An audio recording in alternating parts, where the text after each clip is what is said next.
Hello friends. तो आपका बहुत बहुत अभिनंदन है मेरे यूट्यूब चैनल सपनों की उड़ान में। आज हम सब संस्कृत के अलंकार में पार्ट सेकंड करने जा रहे हैं। पार्ट फर्स्ट का लिंक मैंने डिस्क्रिप्शन बॉक्स में दे दिया है, उससे आप देख सकते हैं, जिसमें मैंने शब्दालंकार के 3 भेद अनुप्रास, यमक और सलेश को पढ़ाया है। अगर आपको वीडियो अच्छा लगे तो वीडियो को लाइक, शेयर एंड सब्सक्राइब जरूर करें। चलो अब हम आज पढ़ेंगे अर्थालंकार। तो पहले देख लेते हैं कि अर्थालंकार क्या होता है। अर्थालंकार यानी कि अर्थ के आधार पर जो वह काव्य की सुंदरता बढ़ाए हुआ है, कौन सा अलंकार होगा? अर्थालंकार होगा।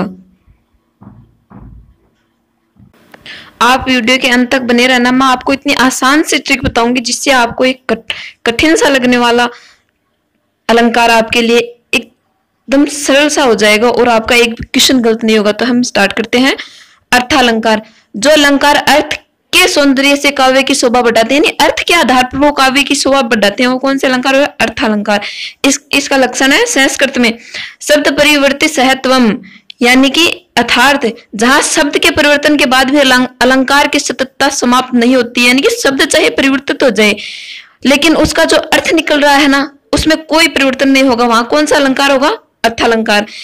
शब्दालंकार में हमने देखा है कि शब्दों से काव्य की सुंदरता बढ़ाई जा रही है और अर्थालंकार में अर्थों से काव्य की सुंदरता बढ़ाई जा रही है।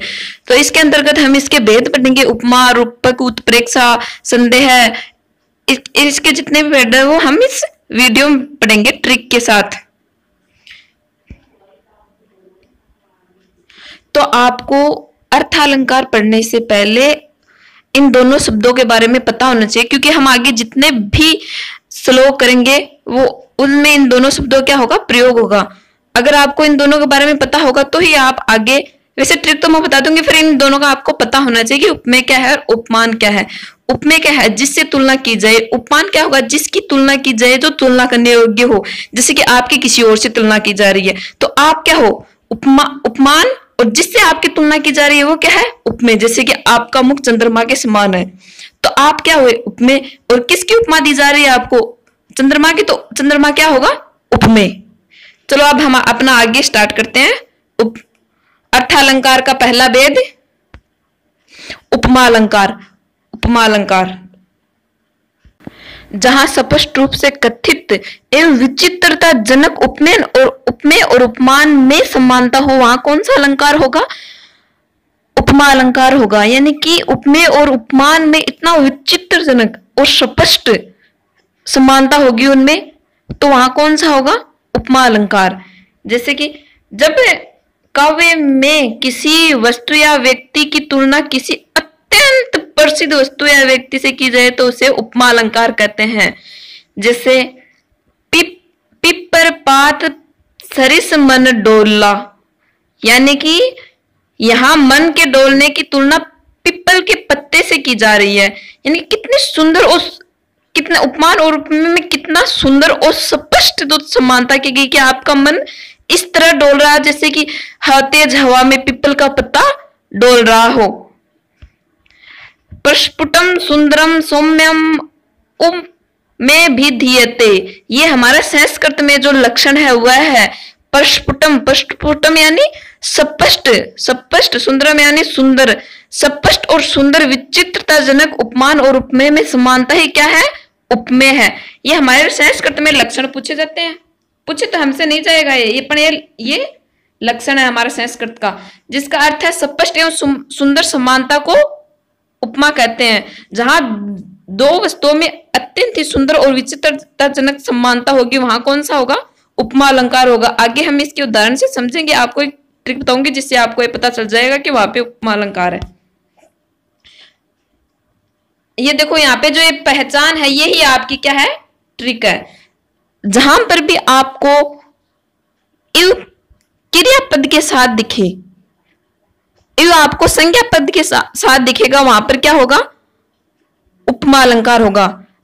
इव से पहले अगर क्रिया शब्द, इव से पहले संज्ञा शब्द है तो वहां पर उपमा अलंकार होगा। वाचक शब्द इव एवं भी हो सकता है। इव एवं एवं इत्यादि का प्रयोग संज्ञावाची शब्दों के साथ होता है।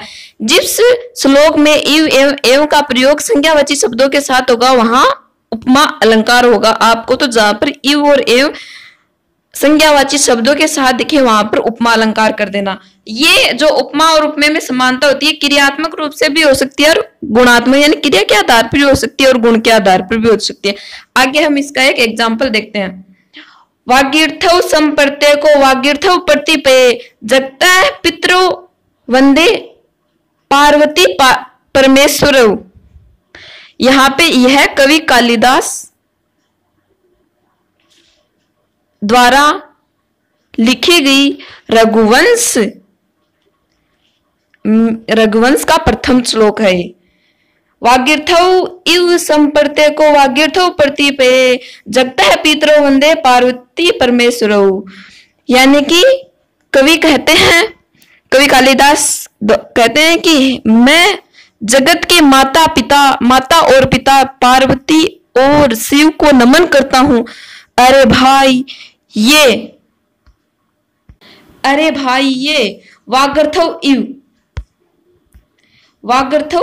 इव वाग यानी शब्द, अर्थ यानी अर्थ। जैसे ही हम किसी शब्द को पढ़ते हैं उसका अर्थ हमारे सामने आ जाता है, उसी प्रकार शिव और पार्वती आपस में जुड़े हुए हैं। कितनी अविचित्रजनक तुलना की गई है कि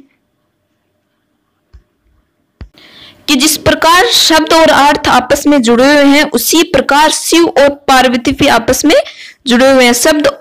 हम किसी शब्द को पढ़ेंगे तो उसका अर्थ हमारे सामने अपने आप आ जाएगा।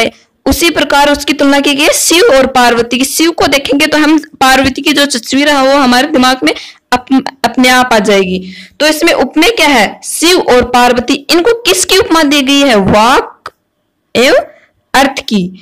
और इसकी जो ट्रिक है वो मैं आपको बताती हूं। देखो, वागीर्थौ,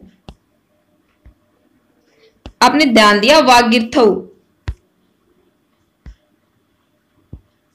यहां पर क्या है? वागर्थो, मैं फिर से लिखती हूं इसको,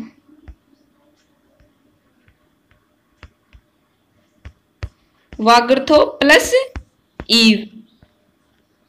वागृत क्या है? वागृत का मतलब हमने अभी भी देखा शब्द। वाग यानी शब्द। शब्द क्या है? संज्ञा पद है। तो संज्ञा पद से पहले बाद में किसका प्रयोग हुआ? ईव का प्रयोग हुआ। तो यहाँ पर कौन सा होगा? उपमा अलंकार होगा। आपको ये देखना पड़ेगा कि यहाँ पर संज्ञा पद से पहले है या फिर क्रिया। अगर क्रिया पद से पहले होगा तो वहां उत्प्रेक्ष अलंकार होगा, जिसको हम आगे पढ़ेंगे। तो जहां पर आपको संज्ञा पद के साथ ईव दिखाई दे वहां पर आप तो आंख बंद करके उपमा अलंकार कर देना। ठीक है, आई होप आपको समझ में आई। अब आगे हम करने जा रहे हैं संदेह अलंकार। संदेह नाम से स्पष्ट हो रहा है कि जहां उपमान और उपमेय में क्या हो? संशय पैदा हो। जैसे कि अरे भाई ये पार्वती का मुख है या चंद्रमा? वैसे तो दोनों अलग अलग है, चंद्रमा भी अलग होता है और पार्वती का मुख भी अलग है, लेकिन यहाँ पे संशय हो रहा है, संदेह पैदा हो रहा है कि पार्वती का मुख है या फिर चंद्रमा है। तो हम देखते हैं, इसका लक्षण देखते हैं। संदेह प्रकृत्यान्यास है, संशय प्रतिबोधित है। यानी कि कवि प्रतिभाओं से उठा हुआ उपमेय उपमान का संशय से संदेह अलंकार कहलाता है। कवि प्रतिभा से उठा हुआ, जैसे कि हमने कर लिया संशय, हम तो बैठे बैठे संशय कर लेंगे, जैसे कि ये पेंसिल है या फिर ये कील है, तो हमारा संशय किया हुआ नहीं चलेगा। कवि प्रतिभाओं से किया हुआ जो संशय होगा ना, वो ही संदेह अलंकार में प्रयुक्त होगा। तो हम आगे देखते हैं पहचान। पहचान का मतलब है यहाँ पे ट्रिक।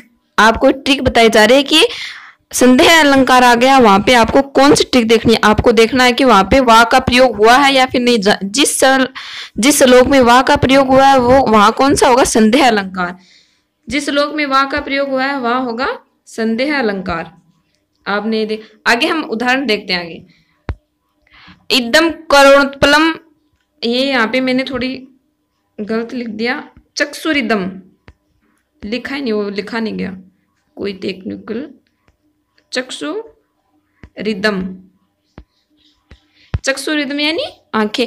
इदम करोत्पलम चक्षुरिदम वेति विसर्जिका न निश्चेति हृदयम किंतु दोलेते मन है। नायक नायिका से कहता है कि ये तुम्हारे कर्णपल है या फिर तुम्हारी आंखें, मेरा जो ये हृदय है ये इसमें भेद नहीं कर पा रहा है, किंतु जो मेरा मन है वो दोलाचन में झूले की भांति झूल रहा है ये जानने के लिए कि तुम्हारे कर्णोत्पल है या फिर तुम्हारे चक्षुरिदम।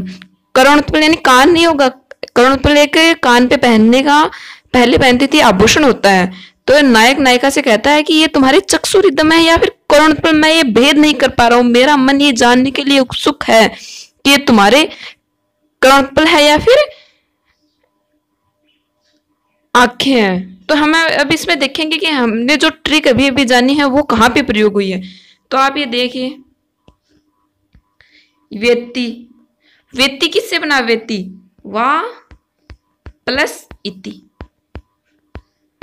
वाह प्लस इति के योग से व्यक्ति बना है। तो ये हमें दिखाई दे रहा है कि हमारे ट्रिक काम आ रही है। जहां पर वाह है वहां पर क्या होगा, संदेह अलंकार होगा। वाह प्लस इति मिलकर क्या बन गए, ए बन गए, यहाँ पे गुण संधि हो गई। तो ये आपको थोड़ा सा संधियों का भी ध्यान होना जरूरी है। तो हम इसका स्पष्टीकरण, इस उदाहरण में कर्णोत्पल एवं चक्षु में कवि संशय होने के कारण यहाँ कौन सा अलंकार है, संदेह अलंकार, यानी कवि को संशय हो रहा है कि तुम्हारे कर्णोत्पल है या फिर चक्षु रिदम है। कर्णोत्पल और चक्षु रिदम वैसे देखो तो दोनों अलग अलग होते हैं, लेकिन कवि को संदेह हो रहा है। इस वीडियो में हम इतना ही पढ़ेंगे, इसके जो बाकी तीनों पार्ट है वो तीसरे पार्ट में पढ़ेंगे, जिससे कि वीडियो हमारा ज्यादा लंबा न हो और आपको समझ में भी आ जाए।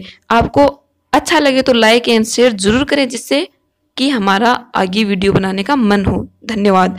इसमें दो पढ़े थे हमने, एक तो उपमा, उपमा में हम क्या देखना है, संज्ञा शब्द के साथ क्रिया, संज्ञा शब्द के साथ इव लगा हुआ होगा, और ये कि हमने देखा संदेह अलंकार, इसमें वाक्य में क्या होगा, वा का प्रयोग होगा।